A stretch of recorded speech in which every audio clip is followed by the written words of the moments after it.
બનાસકાંઠા જિલ્લા પ્રભારી મંત્રી બળવંતસિંહ રાજપૂતના અધ્યક્ષસ્થાને પાલનપુર સ્થિત જિલ્લા પંચાયત કચેરી સભાખંડ ખાતે જિલ્લા આદિજાતિ વિકાસ મંડળની બેઠક સભ્યો અને અમલીકરણ અધિકારીઓની ઉપસ્થિતિમાં યોજાઈ હતી। ન્યૂ ગુજરાત પેટર્ન યોજના અંતર્ગત વર્ષ 2024-25 સદર બેઠકમાં સભ્ય સચિવ અને પ્રાયોજના વહીવટદાર દેવાહુતિ આઈએસ દ્વારા ન્યૂ ગુજરાત પેટર્ન યોજના તથા જિલ્લાની આદિજાતિ વસ્તી અને તેના આધારે થતી જોગવાઈ અંગે વિસ્તૃત સમજ આપવામાં આવી હતી।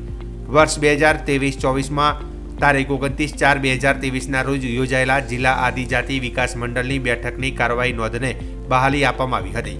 આ બેઠકમાં ન્યૂ ગુજરાત પેટર્ન યોજના અંતર્ગત વર્ષ 2024-25ની આદિજાતિ વિસ્તારની સંભવિત જોગવાઈ ₹1121.45 લાખ અને છૂટાછવાયા આદિજાતિ વિસ્તારની સંભવિત જોગવાઈ ₹167.26 લાખ મળી કુલ 1288.71 લાખની સંભવિત જોગવાઈ સામે તાલુકાની તાલુકાવાર વસ્તી આધારિત જોગવાઈ મુજબ તાલુકા આદિજાતિ વિકાસ સમિતિ દ્વારા મંજૂર કરાઈ હતી, જેમાં 2 તાલુકાના આદિજાતિ વિસ્તારના ₹1121.45 લાખના 287 કામો અને છૂટાછવાયા આદિજાતિ વિકાસ 12 તાલુકાના કુલ 167.26 લાખના 75 કામો મળી કુલ 1288.71 લાખના 362 કામોનું આયોજન જિલ્લા આદિજાતિ વિકાસ મંડળ દ્વારા સર્વસંમતિથી મંજૂર કરવામાં આવ્યું હતું।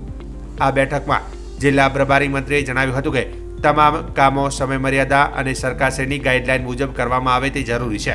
આ સાથે વિવિધ કામોની ગ્રાન્ટ લેફ્ટ ના થાય તેની તકેદારી રાખવા જણાવ્યું હતું। આ સાથે મંત્રીએ આદિજાતિ વિસ્તારના લોકોની સુખાકારી માટે ગામની અંદર એક શેડ બનાવી બહુલક્ષી કામ કરવાનું સૂચન કર્યું હતું।